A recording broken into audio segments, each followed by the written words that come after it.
Good morning. ധനോച്ചരം പ്രതിഭയുടെ online ക്ലാസ്സിലേക്ക് ഏവർക്കും സ്വാഗതം. അപ്പോൾ കഴിഞ്ഞ ദിവസം നമ്മൾ ടി വി എന്ന് പറയുന്ന പാഠമാണ് പഠിച്ചത്. എല്ലാവരും നല്ല രീതിയിൽ പഠിച്ച് കാണുമെന്ന് വിശ്വസിക്കുന്നു. വീണ്ടും വീണ്ടും പുസ്തകം എന്ത് ചെയ്യുക, ആവർത്തിച്ച് വായിക്കുക. എങ്കിലേ നമുക്ക് ആ ഭാഷയുമായിട്ട് നമുക്ക് ഒത്തുപോകാൻ പറ്റും. ഇന്ന് നമ്മളൊരു പുതിയ പാഠം പഠിക്കുകയാണ്. പക്ഷി അവർ ദീമക്. ശ്രീ മുക്തിബോധ് എഴുതിയ. മുക്തിബോധ് എന്ന് പറയുമ്പോൾ മുഴുവൻ പേര് ഗജാനന മാധവ് മുക്തിബോധ് എന്നാണ്. അദ്ദേഹത്തിൻ്റെ പക്ഷി അവർ ദീമക്. പക്ഷി തന്നെയാണ്. ദീമക് എന്ന് പറഞ്ഞ ചിതൽ. നോക്കാം, നമുക്ക് എഴുത്തുകാരനെ കുറിച്ച് നോക്കാം. ഹിന്ദി साहित्य की स्वातंत्र्योत्तर प्रगतिशील काव्यधारा के शीर्षस्थ व्यक्तित्व. ഹിന്ദി സാഹിത്യത്തിലെ സ്വാതന്ത്ര്യാനന്തരം വന്ന പ്രഗതിശീൽ കാവ്യധാരക്ക്. പ്രഗതിശീൽ കാവ്യധാര എന്ന് പറഞ്ഞു കഴിഞ്ഞാൽ നമ്മൾ ഈ സാഹിത്യം പരിശോധിക്കുകയാണെങ്കിൽ ആദ്യകാലം മുതൽ നോക്കുകയാണെങ്കിൽ ആദ്യം വീരഗാഥാകാൽ, വീരരസം നിറഞ്ഞ കാവ്യങ്ങൾ മാത്രമായിരുന്നു അന്നുണ്ടായിരുന്നത്. കാവ്യങ്ങളേ ഉള്ളൂ, ഗദ്യം കടന്നു വന്നിട്ടേ ഇല്ലാത്തൊരു കാലഘട്ടമായിരുന്നു തുടക്കം ഹിന്ദി സാഹിത്യത്തിൻ്റെ ആദ്യകാലങ്ങളൊക്കെ എടുക്കുകയാണെങ്കിൽ. പിന്നെ അത് കഴിഞ്ഞ് ഭക്തികാലം വന്നു. അതായത് ഭക്തിക്ക് പ്രാധാന്യം നൽകിക്കൊണ്ടെഴുതിയ ആ ഭക്തികാലവും കഴിഞ്ഞിട്ട് പിന്നീട് രീതികാൽ, അതായത് കാവ്യത്തിനൊരു ഘടനയും കാര്യങ്ങളും ഒക്കെ കൊടുത്ത് അലങ്കാരങ്ങളും വർണ്ണ വൃത്തവും ഒക്കെ ചേർന്ന് ഒരു പ്രത്യേക രീതിയിൽ സജ്ജീകരിക്കുന്ന രീതിയിലും പിന്നെ ഒരുപാട് അത് നമ്മുടെ വീരഗാഥാകാലം, അതായത് വീരരസം നിറഞ്ഞ കാവ്യങ്ങളുടെ ഒരു ശൈലി തന്നെയായിരുന്നു. എങ്കിലും രാജാക്കന്മാരെ കുറിച്ചുള്ള എഴുത്തും കാര്യങ്ങളുമൊക്കെ ആയിരുന്നു. പിന്നീട് ആധുനിക കാലത്തിലേക്ക് വന്നപ്പോൾ, അതായത് വിദേശ വിദ്യാഭ്യാസമൊക്കെ ഇവിടെ വന്നു തുടങ്ങിയ കാലഘട്ടം, ആധുനിക കാലത്തിലേക്ക് വന്നതിന് ശേഷമാണ് ഗദ്യത്തിൻ്റെ ആവിർഭാവം. ഗദ്യം അപ്പോഴൊക്കെ ആ ആധുനിക കാലം എന്ന് പറയുമ്പോൾ 1850-കൾക്ക് ശേഷമാണ്. അപ്പോൾ 1850-കൾക്ക് ശേഷം ഇങ്ങോട്ട് വരുന്ന സമയമായപ്പോഴേക്കും നമ്മൾ സ്വാതന്ത്ര്യ ചിന്ത, അതായത് നമ്മുടെ രാജ്യത്തിന് സ്വാതന്ത്ര്യം വേണമെന്നുള്ള ചിന്തകളൊക്കെ വന്നു. അപ്പോൾ അതുകൊണ്ട് പ്രഗതിശീൽ കാവ്യധാര എന്ന് പറഞ്ഞത് ജനങ്ങളുടെ ഉന്നമനത്തിന് വേണ്ടി പണ്ട് എഴുതിക്കൊണ്ടിരുന്നതെന്ന് പറഞ്ഞാൽ രാജാക്കന്മാരെ കുറിച്ച് അല്ലെങ്കിൽ ഈശ്വരനെ കുറിച്ച് ഇങ്ങനെയൊക്കെ എഴുതിക്കൊണ്ടിരുന്ന ഒരു കാലഘട്ടത്തിൽ തികച്ചും വ്യത്യസ്തമായിട്ട് പ്രഗതി, മനുഷ്യൻ്റെ ഉന്നമനം, ഉയർച്ച, ആ ഒരു കാവ്യധാരയിലെ ശീർഷസ്ഥ വ്യക്തിത്വം എന്നാണ് പറയുന്നത്. നമുക്ക് എടുത്തു പറയത്തക്ക ഒരു 10 കവികളെ എടുക്കുകയാണെങ്കിൽ, 10 ലേഖകന്മാരെ എടുക്കുകയാണെങ്കിൽ അതിലൊന്ന് ആര് തന്നെ ആയിരിക്കും? ഈ മുക്തിബോധ് തന്നെ ആയിരിക്കും. സർവാധിക ചർച്ചയ്ക്ക് കേന്ദ്രമേയും രഹ്നേവാലെ കഹാനികാർ ഏവം സമീക്ഷക്. ഇദ്ദേഹം ഏറ്റവും കൂടുതൽ, അതായത് എല്ലാവരാലും ചർച്ച ചെയ്യപ്പെട്ട ഇദ്ദേഹത്തിൻ്റെ കവിതകളും എഴുത്തുകളും ഒക്കെ ഏറെക്കുറെ ചർച്ച ചെയ്യപ്പെട്ടതാണ്. മാത്രമല്ല ഒരു കഹാനികാർ എന്ന് മാത്രമല്ല, സമീക്ഷകൻ കൂടെയായിരുന്നു, ഒരു നിരൂപകനും കൂടെയായിരുന്നു. പ്രമുഖ രചനായും അദ്ദേഹത്തിൻ്റെ പ്രധാന രചനകൾ എന്ന് പറയുന്നത് ചാന്ദ് കാ മുഖ് ടേട്ടാ ഹൈ, ഫൂരി ഫൂരി ഖാക് ധുൽ, ഇത് കവിതാ സംഗ്രഹങ്ങളാണ്. ഘാട്ട് കാ സപ്ന, വിപാത്ര, സദക് സെ ഉഡ്ത ആത്മി, ഇത് കഹാനി സംഗ്രഹങ്ങൾ, കഥാസംഗ്രഹങ്ങളാണ്. നയി കവിതാക്ക ആത്മസംഘർഷ്, ആലോചന. ഇത്രയുമാണ് അദ്ദേഹത്തിൻ്റെ ഒരു ഏറ്റവും വളരെ കുറച്ച് കാര്യങ്ങളെ പറയുന്നുള്ളൂ. അദ്ദേഹം ജനിച്ചത് 1927 നവംബർ 13-നാണ്. മരണം 1964 സിതംബർ, അതായത് സെപ്റ്റംബർ 11-ന്. ഈ പക്ഷി അവർ ദീമക് കെ ബാരേമേ എന്ന് പറഞ്ഞു കഴിഞ്ഞാൽ ഇവിടെ ഉദ്ദേശിക്കുന്നത് മുക്തിബോധ് കി കഹാനി പക്ഷി അവർ ദീമക് ദരസലേക്ക് ലംബി കഹാനി, ഒരു ലംബി കഹാനിയാണ്, ചെറുകഥയല്ല. അപ്പോൾ മുക്തിബോധിൻ്റെ ഈ കഥ പക്ഷി അവർ ദീമക് എന്ന് പറയുന്നത് ഒരു ലംബി കഹാനിയാണ്. ജിസ്കെ ഭീതർ പക്ഷി അവർ ദീമക് കി കഹാനി സമാഹിത.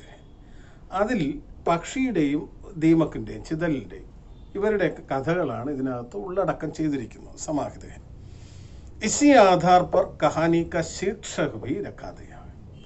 അതിനെ ബേസ് ചെയ്താണ് കഥയുടെ ഹെഡിങ്ങും വെച്ചിരിക്കുന്നത്.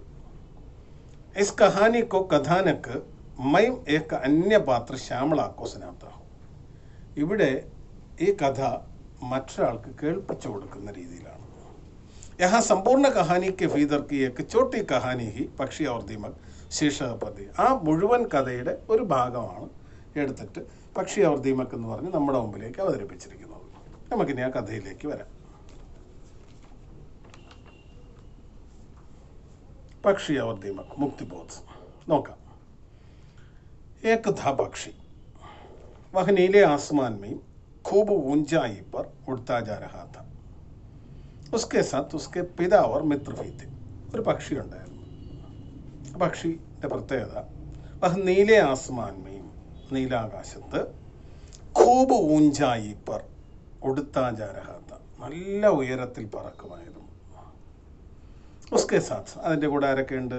പിതാ അവർ മിത്രഹിത്തെ, പിതാവുമുണ്ട്, പിന്നെ സുഹൃത്തുക്കളും ഉണ്ടായിരുന്നു. അവരിങ്ങനെ ആകാശത്ത് പറന്ന് ഉല്ലസിച്ച് നടക്കുമായിരുന്നു. സബ് ബഹുത്ത് ഊഞ്ചായി പർ ഉടനെ വാലി പക്ഷിത്തെ, സാധാരണ പക്ഷികളല്ല, പരുന്തിനെയൊക്കെ പോലെ. ബഹുത്ത് ഊഞ്ചായി പർ വളരെയധികം ഉയരത്തിലേക്ക് പറക്കാൻ കഴിയുന്ന പക്ഷികളായിരുന്നു. സബ് ബഹുത്ത് ഊഞ്ചായി പർ ഉടനെ വാലെ പക്ഷിത്തെ, വളരെ ഉയരത്തിൽ പറക്കാൻ കഴിവുള്ള പക്ഷികളായിരുന്നു. ഉൻകി നിഗാഹെ, പ്രത്യേകത അവരുടെ നിഗാഹയും, നിഗാഹ് എന്ന് പറഞ്ഞാൽ ദൃഷ്ടി, അവരുടെ ആ ദൃഷ്ടിക്കൊരു പ്രത്യേകതയുണ്ട്. ബഡി തേജ് ഥി, വളരെ തീക്ഷ്ണമായിരുന്നു. എത്ര ഉയരത്തിൽ പറന്നിരുന്നാലും താഴെയുള്ള വസ്തുക്കളെ കൃത്യമായി കാണാൻ അതിന് കഴിയുമായിരുന്നു. ഉൻകി നിഗാഹെ ഫി ബഡി തേജ് ഥി, ഉन्हें दूर दूर की फनक और दूर दूर की महक भी मिल जाती. അവർക്ക് വളരെ ദൂരെയുള്ള ഫനക്ക്, ഫനക്ക് എന്ന് പറഞ്ഞാൽ ചോട്ടാസ ശബ്ദം, നേരിയ ശബ്ദം പോലും, എത്ര ദൂരെയുള്ള നേരിയ ശബ്ദം പോലും അവർക്ക് പെട്ടെന്ന് അത് പിടിച്ചെടുക്കാൻ പറ്റും. ദൂർ ദൂർ കി മെഹക്ക്, നല്ല ദൂരെയുള്ള ചെറിയ ഗന്ധം പോലും അവർക്ക് പെട്ടെന്ന് മനസ്സിലാക്കാൻ കഴിയുമായിരുന്നു. മെൽജാത്തി, അത് ഈ പക്ഷികളുടെ പ്രത്യേകതയായിരുന്നു. നല്ല ഉയരത്തിൽ പറക്കും, വളരെ ദൂരെ ചെറിയ സൗണ്ട് കേട്ടിരുന്നാലും അത് തിരിച്ചറിയും. അതുമാത്രമല്ല ചെറിയ ഗന്ധങ്ങളും തിരിച്ചറിയാൻ കഴിയും. ഏക് ദിൻ വഹ നൗജവാൻ പക്ഷി സമീൻ പർ ചലത്തി ഹുയി ഏക് ബൈൽഗാഡിയെ ദേഖ് ലേതാ ഹൈ. ഒരു ദിവസം ഈ നൗജവാൻ പക്ഷി, ഈ യുവാവായ പക്ഷി, ഈ പക്ഷി സമീൻ പർ ചലത്തി ഹുയി ഏക് ബൈൽഗാഡിയെ ദേഖ് ലേതാ ഹൈ, ഭൂമിയിലൂടെ കടന്നുപോയ ഒരു ബൈൽഗാഡി കാണുകയാണ്. ബൈൽഗാഡി എന്താ? കാളവണ്ടി. ഒരു ബൈൽഗാഡി കണ്ടു. ഉസ്മയും ബഡേ ബഡേ ബോരെ ഫരെ ഹുയെ, അതിൽ വലിയ വലിയ ചാക്കുകെട്ടുകൾ നിറച്ചു വെച്ചിട്ടുണ്ടായിരുന്നു. ബഡേ ബഡേ ബോരെ ഫരെ ഹുയെ. ഗാഡിവാല ചില്ലാ ചില്ലാക്കർ കാത്താ ഹൈ. ഗാഡിവാല, ആ വണ്ടി ഓടിക്കുന്നയാൾ, അയാൾ ഉറച്ച് വിളിച്ച് പറയുന്നുണ്ടായിരുന്നു. ചില്ലാന, ചില്ലാന എന്ന് പറഞ്ഞാൽ ഉറക്കെ പറയുക, ഉറക്കെ വിളിക്കുക, ഉച്ചത്തിൽ പറയുന്നുണ്ടായിരുന്നു. ദോ ദീമക്കേം ലോ ഏക് പങ്ക് ദോ, രണ്ട് ചിതലുകൾക്ക് പകരമായി ഒരു ചിറക് തരാൻ. ഒരു ചിറക് തന്നാൽ രണ്ട് ചിതലിനെ തരാം ഭക്ഷണത്തിനായിട്ട്. ഇതാണ് അയാൾ വിളിച്ച് പറഞ്ഞുകൊണ്ട് പോകുന്നത്. മനസ്സിലായോ? ഒരു പക്ഷി ഉണ്ടായിരുന്നു. ആ പക്ഷിയുടെ പിതാവിൻ്റെ കൂടെ അതെന്നും പറക്കുമായിരുന്നു. കൂടെ സുഹൃത്തുക്കളും പറക്കുമായിരുന്നു. നല്ല ഉയരത്തിൽ പറക്കാൻ കഴിവുള്ള പക്ഷിയായിരുന്നു. മറ്റൊരു പ്രത്യേകത എന്താണ്? ഇവർക്ക് എത്ര അകലെയുള്ള സൗണ്ടും പെട്ടെന്ന് തിരിച്ചറിയാൻ കഴിയും, എത്ര അകലെയുള്ള ഗന്ധവും പെട്ടെന്ന് മനസ്സിലാക്കാൻ കഴിയും. ഈ കഴിവുകളൊക്കെ ഉള്ള പക്ഷിയായിരുന്നു. ഒരു ദിവസം അത് എന്ത് കാണുകയാണ്? ഒരു ബൈൽഗാഡി കാണുകയാണ്, ഒരു കാളവണ്ടി. അതിലൂടെ ആ കാളവണ്ടി ഓടിക്കുന്നയാൾ വിളിച്ച് പറഞ്ഞുകൊണ്ട് പോവുകയാണ്. എന്ത് പറഞ്ഞുകൊണ്ട് പോവുകയാണ്? രണ്ട് ചിതലിന് പകരം ഒരു ചിറക് തന്നാൽ രണ്ട് ചിതൽ കൊടുക്കാം. ഇതാണ് അയാൾ വിളിച്ച് പറഞ്ഞുകൊണ്ട് പോകുന്നത്. ഉസ് നൗജവാൻ പക്ഷിക്കോ ദീമക്കോങ്ക ഷോക്ക് താ. ഈ പക്ഷിക്ക് ഒരു പ്രത്യേകത ഉണ്ടായിരുന്നു.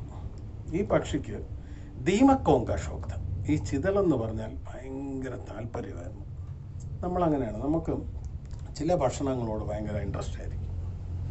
നമ്മൾ ദൈനംദിനം ദിവസവും കഴിക്കുന്ന അരിയാഹാരം, അങ്ങനെയൊക്കെയുള്ള ആഹാരങ്ങളോട് അങ്ങനെ വലിയ താല്പര്യം കാണുകയില്ല. എന്നാൽ അതേസമയം നമുക്ക് പ്രിയമുള്ള ചില ഭക്ഷണങ്ങളുണ്ടാകും. അപ്പോൾ അതുകൊണ്ടാണ് നമ്മൾ ഈ വിവാഹം മറ്റ് കാര്യങ്ങളിലൊക്കെ പോകുമ്പോൾ ബിരിയാണി അതുപോലുള്ള വെറൈറ്റി സാധനങ്ങൾ ഉണ്ടാക്കുന്നത്. മനസ്സിലായില്ലേ? അപ്പോൾ അതുപോലെ ഈ പക്ഷിക്ക് ദീമക്കോങ്ക ഷൗക്കത. എന്തായിരുന്നു ഈ പക്ഷിയുടെ ഏറ്റവും പ്രിയപ്പെട്ട ഭോജനം? ദീമക്കായിരുന്നു. വൈസത്തെ ഊഞ്ചെ ഉടനെ വാലെ പഞ്ചിയോങ്കോ ഹവാമയും ഹി ബൗത്ത് സെക്കിയുടെ തയർത്തേ ഹുയെ മിൽജാത്തെ. ഈ ഉയരത്തിൽ പറക്കുന്ന പക്ഷികൾക്ക് വൈസത്തോ ഊഞ്ചെ ഉടനെ വാലെ പഞ്ചിയോങ്കോ, ഇങ്ങനെ പൊക്കത്തിൽ പറക്കുന്ന പക്ഷികൾക്ക് ഹവാമയും ഹി ബൗത്ത് സെക്കിയുടെ, വായുവിലൂടെ തന്നെ ചെറിയ ചെറിയ പ്രാണികൾ എന്ത് ചെയ്യും? തയർത്തേ ഹുയെ മിൽജാത്തെ. ഈ നീന്തി, ഇവിടെ തയർന്നെന്ന് പറഞ്ഞാൽ നീന്തുക എന്നാണ്. വായുവിലൂടെ തന്നെ അവർക്ക് കൊച്ചു കൊച്ചു കൊച്ചു പ്രാണികളെയൊക്കെ അവർക്ക് കിട്ടും, അതൊക്കെ പിടിച്ച് കഴിക്കാൻ പറ്റും. ജിനേം ഖാക്കർ, അതിനെയൊക്കെ കഴിച്ച് വേ അപ്പനി ഫൂക്ക് തോടി ബൗത്ത് ശാന്ത് കർ ലേത്തെ, അവരുടെ വിശപ്പൊക്കെ അവരടക്കുമായിരുന്നു. വേ അപ്പനി ഫൂക്ക് തോടി സി ശാന്ത് കർ ലേത്തെ. ഒരല്പം ആ വിശപ്പ് അഡ്ജസ്റ്റ് ചെയ്യുന്നത് അവരെങ്ങനെയാണ് പറക്കുമ്പോൾ കൊച്ചു കൊച്ചു പ്രാണികൾ അവർക്ക് ഈ പറക്കുന്ന ഇടയിൽ തന്നെ കിട്ടാറുണ്ട്. ലേക്കിൻ ദീമക്ക്, പക്ഷേ ഈ ചിതലിൻ്റെ പ്രത്യേകത എന്താണ്? ചിതൽ ഇങ്ങനെ പറക്കുന്നിടത്ത് കിട്ടുന്ന സാധനമല്ല. ലേക്കിൻ ദീമക്കും സിർഫ് സമീൻ പെർമിൽത്തി. പക്ഷേ ദീമക്കുകളെ കിട്ടണമെങ്കിൽ എവിടെ വരണം? തറയിൽ തന്നെ വരണം. സമീൻ പെർമിൽത്തി. സമീൻ എന്ന് പറയുമ്പോൾ എന്താണ്? ഭൂമി. കഭി കഭി പേടോമ്പർ, ചിലപ്പോഴൊക്കെ എന്ത് ചെയ്യും? വൃക്ഷങ്ങളിലും ഇത് കാണാൻ സാധിക്കും. എങ്ങനെ കാണാൻ സാധിക്കും? സമീൻ സെ തനേ പർ ചടുക്കർ, തറയിൽ നിന്നും ഇങ്ങനെ മുകളിലേക്ക് ഓരോ കൊമ്പിലേക്കും ഇങ്ങനെ കയറിയിരിക്കുന്നത് നമ്മളും കണ്ടിട്ടുണ്ട്. ഈ വൃക്ഷങ്ങളിലൊക്കെ ചിതൽപ്പറ്റുകൾ ഇങ്ങനെ കയറിയിരിക്കുന്നത് കണ്ടിട്ടുണ്ടായിരിക്കും. സമീൻ പർ ചടുക്കർ ഊഞ്ചി ഡാൽ തക്ക്, പൊക്കമുള്ള കൊമ്പുകൾ വരെ. വേപ്പന മടിയാല ലംബാക്കർ, ഈ ചിതലുകൾ തങ്ങളുടെ മടിയാല ലംബാക്കർ. മടിയാല എന്ന് പറഞ്ഞാൽ ചെളി കുഴഞ്ഞ മണ്ണ്, അതിനെ മടിയാല എന്ന് പറയുന്നത്. നമുക്കറിയാം ചിതൽപ്പറ്റുകൾ പോകുന്നത് എന്താണ്? മണ്ണും എല്ലാം കൂടെ ചേർന്നാണല്ലോ. അങ്ങനെയുള്ള അവയുടെ വീട് ലംബാക്കർ ബനാലെത്തി, അതുണ്ടാക്കി വയ്ക്കാറുണ്ട്. ചില വൃക്ഷങ്ങളിലൊക്കെ നമുക്ക് കാണാൻ സാധിക്കും.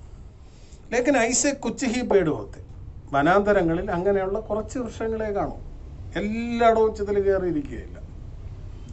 ലേക്കിൻ ഐസെ കുച്ച് he Ped ഹോത്തെ or way sub ഏക് ജഗഹ് ന മിൽത്തെ. അത് മാത്രമല്ല, ഇവ ഒരു സ്ഥലത്ത് തന്നെ കാണണമെന്നില്ല. പലയിടത്തായിട്ട് ഏതെങ്കിലും അപൂർവമായിട്ടുള്ള ചില വൃക്ഷങ്ങളിലൊക്കെ ആയിരിക്കും ഈ ചിതൽ കയറിയിരിക്കുന്നത് കാണാൻ സാധിക്കുന്നത്. മനസ്സിലാവുന്നുണ്ടോ? അപ്പോൾ ഇവിടെ പറഞ്ഞെന്താണ്? നവജവാൻ പക്ഷിക്കോ ദീമക്കൊങ്കോ ഷോക്ത. ഈ നവജവാൻ പക്ഷിക്ക് എന്തായിരുന്നു താല്പര്യം? പ്രിയ ഭോജനം എന്ന് പറയുന്നത് ചിതലായിരുന്നു. പക്ഷേ ഇങ്ങനെ ഇവരുടെ വയറ് നിറയുന്നത് എങ്ങനെയാണ്? സാധാരണ വേ ഉടുത്തെ സമയം കുച്ച് കുച്ച് തോടി സി പ്രാണിയ അദ്ദേഹം ഉനയും ഖാക്കറപ്പന ജീവൻ ബജാത്തെ, അതിനെയൊക്കെ കഴിച്ചാണ് അവർ ജീവിച്ചിരുന്നത്. പക്ഷേ ദീമക്കയും എവിടെ മാത്രമേ കിട്ടുകയുള്ളൂ? ഭൂമിയിൽ മാത്രമേ കിട്ടുകയുള്ളൂ. ചില വൃക്ഷങ്ങളിലൊക്കെ കാണും. ഇതാ പറഞ്ഞു വന്നത്. നൗജവാൻ പക്ഷിക്കോ ലഗ യഹ് ബഹുത്ത് ബഡി സുവിധ ഹൈ. നൗജവാൻ പക്ഷി ഇത് കേട്ടപ്പോൾ ആളിന് തോന്നി, ഇത് കൊള്ളാമല്ലോ, നല്ല ഏർപ്പാടാണല്ലോ, ഈസി ആയിട്ട് എന്ത് കിട്ടും? കാരണം ഒരിടം അന്വേഷിച്ച് പോകണ്ട, ചിതലിനെ അന്വേഷിച്ച് പോകേണ്ട ആവശ്യമില്ല. ആരുടെ കയ്യിൽ നിന്ന് വാങ്ങിച്ചാൽ മതി? ഈ ഗാഡിവാലയുടെ കയ്യിൽ നിന്ന് വാങ്ങിച്ചാൽ മതി. യഹ് ബഹുത്ത് ബഡി സുവിധ ഹൈ കി ഏക് ആദ്മി ദീമക്കോങ്കോ ബോരെ മേ ഫർക്കർ ബേച്ച് രഹാ ഹൈ. ഒരു മനുഷ്യൻ ഈ ദീപക്കിനെ, ഈ ചിതലിനെ ചാക്കുകളിൽ കൊണ്ടുവന്ന് ഇങ്ങനെ വെറ്റുകൊണ്ട് പോകുന്നത് കണ്ടപ്പോൾ ഇത് കൊള്ളാം, നല്ല ഏർപ്പാടാണ്, വളരെ സുഖമായിട്ട് എനിക്ക് കിട്ടും. പക്ഷെ അയാൾ വിൽക്കുന്നത് എങ്ങനെയാണെന്നുള്ളത് നമ്മൾ ശ്രദ്ധിക്കണം. എങ്ങനെയാണ്? എന്താ പറയുന്നത്? ദോ ദീമക്കയും ദോ അവർ രണ്ട്, എന്തിന് പകരം? രണ്ട് ചിതൽ തരും, പക്ഷെ പകരം എന്ത് തരണം? ഏക്ക് പങ്ക് ദോ.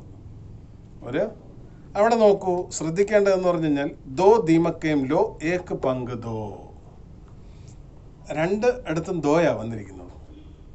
ദോ ദീമക്ക്, അവിടെ ഉദ്ദേശിക്കുന്നത് രണ്ടെന്നാണ്. രണ്ട് ചിതൽ. ഏക്ക് പങ്ക് ദോ, ഒരു ചിറക് തരുവിൻ എന്നാണ് പറയുന്നത്, നൽകുവിൻ. ആ ദോയുടെ അർത്ഥം വ്യത്യാസമുണ്ട്. കാരണം അതിൻ്റെ പ്രത്യേകത എന്ന് പറഞ്ഞു കഴിഞ്ഞാൽ ഈ ദോ എന്ന് പറഞ്ഞു കഴിഞ്ഞാൽ എങ്ങനെ വന്നു എന്നുള്ളത് നമ്മൾ ആദ്യം അറിയണം. അത് ഗ്രാമറാണ്. ദേന എന്ന് പറയുന്ന സഹായക്രിയയാണ്. ദേന അത് തുമ്മെന്ന് പറയുന്ന വിധിരൂപത്തിലേക്ക് വരുമ്പോൾ ദോ എന്നാവും. ദോ. ആപ്പ് എന്ന് പറയുന്ന വിധിരൂപത്തിലേക്ക് വരുമ്പോൾ ദീജിയെ എന്ന് മാറും. മനസ്സിലായില്ലേ? തു എന്ന് പറയുന്ന വിധിരൂപത്തിൽ വരുമ്പോൾ ദേ എന്നാവും. തു ദേ, തും ദോ, ആപ്പ് ദീജിയെ, താങ്കൾ തന്നാലും. മനസ്സിലായില്ലേ? അങ്ങനെ വരുമ്പോൾ വിധിരൂപങ്ങളിൽ ഇത് വരുന്ന സമയത്ത് ഇതിൻ്റെ അർത്ഥം ദോ എന്ന് പറഞ്ഞു കഴിഞ്ഞാൽ രണ്ടെന്നല്ല, പിന്നെ എന്താണ്? നൽകുവിൻ, തരുവിൻ, ആ അർത്ഥത്തിലാണ് വരുന്നത്. അപ്പോൾ അത് ഗ്രാമറാണ്. അപ്പോൾ ഇവിടെ പറയുന്നത്, ഇവിടെ ദീമക്ക് കൊടുക്കാമെന്ന് പറയുന്നത് എങ്ങനെയാണ് കൊടുക്കാമെന്ന് പറയുന്നത്? രണ്ട് ചിതലുകൾക്ക് പകരം ഒരു ചിറക് തരണം. അതാണ്. നവജവാൻ പക്ഷിക്ക് അതങ്ങ് ഇഷ്ടപ്പെട്ടു. കാരണം എന്താണ്? ദീമക്ക് അന്വേഷിച്ച് നടക്കേണ്ട ആവശ്യമില്ല. ഒരാളിതാ വിറ്റുകൊണ്ട് പോകുന്നു, അയാൾ ഇത് വാങ്ങിച്ചാൽ മതി. दोनों वह अपनी ഊഞ്ചായിയാം ചോടുക്കർ മണ്ടരാത്ത ഹുവൻ നീച്ച ഉത്തർത്ത. ഈ സൗണ്ട് കേട്ടപ്പോഴേക്കും അവൻ തൻ്റെ ഊഞ്ചായിയാം ചോടുക്കർ, ആ ഉയരങ്ങളെല്ലാം ഉപേക്ഷിച്ചിട്ട്, ഉയരത്തിൽ പറന്നുകൊണ്ടിരിക്കുന്നതായിരുന്നു, അതൊക്കെ ചോടുക്കർ, ചോടിനെ ഉപേക്ഷിച്ചിട്ട് അവൻ എന്ത് ചെയ്തു? അവർ പേടുക്കിയേക്ക് ഡാൽ പർ ബൈറ്റ് ചാത്ത. വൃക്ഷത്തിൻ്റെ ഒരു ഡാൽ എന്ന് പറഞ്ഞാൽ കൊമ്പ്, വൃക്ഷത്തിൻ്റെ ഒരു കൊമ്പിലേക്ക് വന്ന് ഇരുന്നു. പേടുക്കിയേക്ക് ഡാൽ പർ ബൈറ്റ് ചാത്ത. दोनों का സൗദ തൈ ഹോ ജാത്ത ഹൈ. രണ്ടുപേരും തമ്മിൽ കച്ചവടം ഉറപ്പിക്കുന്നു. സൗദ എന്ന് പറഞ്ഞാൽ എന്താണ്? കച്ചവടം. രണ്ടുപേരും തമ്മിൽ കച്ചവടം ഉറപ്പിച്ചു. दोनों का സൗദ തൈ ഹോ ജാത്ത ഹൈ. अपनी चोंज से एक पर को खींच कर तोड़ने में उसे तकलीफ होती है. വളരെ ശരിയായ കാര്യമാണ്. നമ്മുടെ ശരീരത്തിലെ ഒരു അവയവം മുറിച്ച് കൊടുക്കുക എന്ന് പറഞ്ഞു കഴിഞ്ഞാൽ വലിയ ബുദ്ധിമുട്ടാണ്. ഇവിടെ അത് തന്നെ പറഞ്ഞു. അവനി ചോഞ്ചിസെ, തൻ്റെ ചുണ്ടുകൊണ്ട് ചോഞ്ചിസെ, അവനി ചോഞ്ചിസെ ഏക്ക് പർക്കോ. നോക്കൂ, ഏക്ക് പർ എന്ന് പറഞ്ഞു കഴിഞ്ഞാൽ എന്താണ് പർ നമ്മളെപ്പോഴും സ്ഥിരം കേൾക്കുന്നത് എന്താണ് അറിയാവോ? അറിഞ്ഞുകൂടാ. ശരി, എന്ന് പറഞ്ഞാൽ നമ്മൾ സ്ഥിരം കേൾക്കുന്നത് നിങ്ങൾക്കറിയാം, അറിഞ്ഞുകൂടാന്നും പറയുന്നതാണ്. നമ്മൾ ശ്രദ്ധിക്കേണ്ടത്, നമ്മളത് വിഭക്തികളിലാണ് കേൾക്കുന്നത്. നേ, കോ, സേ, മെയിം, പർ, കാ, കെ, കി, കേലിയെ, ഇതൊക്കെയാണ് വിഭക്തികളെന്ന്. അങ്ങനെ എന്ന് പറഞ്ഞാൽ നമ്മൾ പഠിച്ചിട്ടുണ്ട്. പറിൻ്റെ അർത്ഥം എന്ന് പറഞ്ഞാൽ പുറത്ത്, മുകളിൽ എന്നൊക്കെയാണ് അർത്ഥം. പക്ഷേ അത് ഗ്രാമറിൽ, അത് വിഭക്തികളിൽ വരുന്ന സമയത്ത് പറിൻ്റെ അർത്ഥം പുറത്ത്, മുകളിൽ എന്നാണ്. പക്ഷെ അത് നാമത്തിൽ വരും. നാമം എന്ന് പറഞ്ഞു കഴിഞ്ഞാൽ നൗൺ, സംജ്ഞ. നാമത്തിൽ വരുന്ന സമയത്ത് പറിൻ്റെ അർത്ഥം ചിറകെന്നാണ്. ഇവിടെ പക്ഷിയുടെ ചിറകിനെയാണ് പറയുന്നത്. ഏക്ക് പർക്കോ ഖീഞ്ചിക്കർ തോടിനേമേ, ഒരു ചിറക്, ഖീഞ്ചിന എന്ന് പറഞ്ഞാൽ വലിക്കുക, ഖീഞ്ചിക്കർ തോടിനേമേ, വലിച്ച് പൊട്ടിച്ചെടുക്കുന്നതിൽ, ഉസെ തക്ലീഫ് ഹോത്തി, അവന് ലേശം ബുദ്ധിമുട്ടുണ്ട്, വേദനയുണ്ട്. അതാണ് അവിടെ പറഞ്ഞത്. അപ്പോൾ ആ സെൻറ്റൻസ് ഞാൻ ഒന്നുകൂടെ വായിക്കാം. അവനീ ചോഞ്ചിസെ ഏക്ക് പർക്കോ ഖീഞ്ചിക്കർ തോടിനേമേ, തൻ്റെ ചുണ്ടുകൊണ്ട് ഒരു ചിറക്, ഖീഞ്ചിക്കർ എന്താണ്, അതിനെ വലിച്ച് പൊട്ടിക്കുക, തോടിനേമേ, വലിച്ച് പൊട്ടിക്കുന്നതിൽ ഉസെ തക്ലീഫ് ഹോത്തി, അവന് ബുദ്ധിമുട്ടുണ്ട്. ലേക്കിൻ പക്ഷേ ഉസെ വഹ് ബർദാസ്ത് കർ ലേത്താ ഹൈ, പക്ഷെ അതവൻ സഹിക്കാൻ തയ്യാറായി. എന്തിനു വേണ്ടിയാണ്? ഈ ഒരു പ്രിയ ഭോജ്യത്തിന് വേണ്ടി, പ്രിയ ഭക്ഷണ പദാർത്ഥത്തിന് വേണ്ടി അവനത് സഹിക്കാൻ തയ്യാറായി. ലേക്കിൻ ഉസെ വഹ് ബർദാസ്ത് കർ ലേത്താ ഹൈ.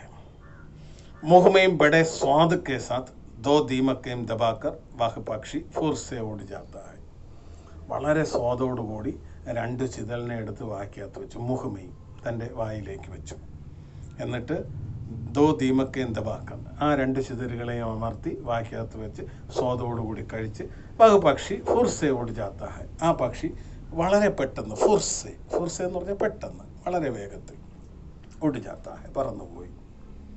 അപ്പോൾ ഇതുവരെ പറഞ്ഞ കാര്യങ്ങൾ മനസ്സിലായി കാണുമെന്ന് വിശ്വസിക്കുന്നു. എന്താ പറഞ്ഞത്? ഒരു നവജവാൻ പക്ഷി ഉണ്ടായിരുന്നു. അതിൻ്റെ പിതാവിൻ്റെയും സുഹൃത്തുക്കളുടെയും കൂടെ എന്ത് ചെയ്യുമായിരുന്നു? ആകാശത്ത് പറന്നു പോകും. പക്ഷികളുടെ പ്രത്യേകത പറഞ്ഞു. വളരെ ദൂരെയുള്ള ആവാസ്, ശബ്ദം പോലും കേൾക്കാൻ സാധിക്കും. വളരെ ദൂരെയുള്ള ഗന്ധ് ഭി സമജ് പാത്തെ എന്നൊക്കെ പറഞ്ഞു. അങ്ങനെ ഒരിക്കലും ഈ പക്ഷി പറന്നു വരുന്ന സമയത്താണ് എന്ത് കാണുന്നത്? എക്ക് ഗാഡിവാല, കൈസി ഗാഡിവാല, എങ്ങനെയുള്ള വണ്ടിയാണ്? ബൈൽഗാഡിവാല. ആ ബൈൽഗാഡിവാല എന്ത് പറഞ്ഞുകൊണ്ട് പോവുകയായിരുന്നു?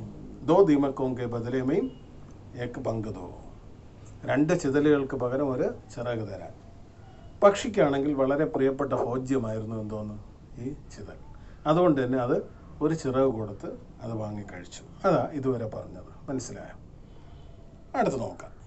अब उस पक्षी को गाड़ी वाला से 2 दीमकें खरीदने और एक पर देने में बड़ी आसानी मालूम हुई.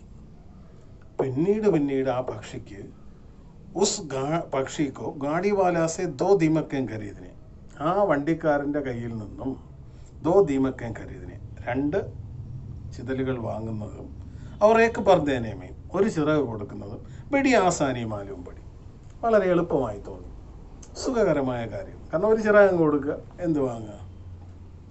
ഈ ദീമക്ക് വാങ്ങുക. और उस तीसरे पहर नीचे उतरता और गाड़ी वाले को एक भंग देकर 2 दीमकें खरीद लेता. അവൻ എല്ലാ ദിവസവും തീസരെ പഹർ എന്ന് പറഞ്ഞാൽ 3-ാം യാമം. ഒരു യാമം എന്ന് പറയുമ്പോൾ 3 മണിക്കൂറാണ്. രാവിലെ 6 മണി മുതൽ 9 മണി വരെ നോക്കാം. 9, 12 കഴിഞ്ഞിട്ട് അടുത്ത് 3. അപ്പോൾ അവിടെ എല്ലാ ദിവസവും ഉച്ചയ്ക്ക് ശേഷം അവൻ നീച്ച ഉതർത്ത, താഴെ വരും. അവർ ഗാഡി വാലൊക്കെ ഒക്കെ പങ്ക് തേക്കാം. ഈ വണ്ടിക്കാരന് ഒരു പങ്ക് കൊടുക്കും. ഒരു പങ്ക് എന്ന് പറയുമ്പോൾ എന്താണ്? തൻ്റെ ചിറക്. പങ്ക് മീൻസ് എന്താണ്? ചിറക്. ഒരു ചിറക് കൊടുക്കും. 2 ദീമക്കൻ കരുതലെത്തി, 2 ചിതലുകളെ വാങ്ങുകയും ചെയ്യുമായിരുന്നു. അപ്പോൾ ഇത് തൽക്കാലം നമുക്കിവിടെ നിർത്താം. നിങ്ങൾ എന്ത് ചെയ്യുക? നല്ല രീതിയിൽ വായിച്ച് 2-3 പ്രാവശ്യം വായിക്കുക. അർത്ഥമൊക്കെ എഴുതിയെടുത്ത് 5 പ്രാവശ്യം എഴുതി പഠിക്കണം. നമുക്ക് അടുത്ത ക്ലാസ്സിൽ ഇതിൻ്റെ ബാക്കി എന്ത് ചെയ്യാം? പഠിക്കാം. തൽക്കാലം നമുക്കിവിടെ വൈൻഡപ്പ് ചെയ്യാം. ഓക്കെ.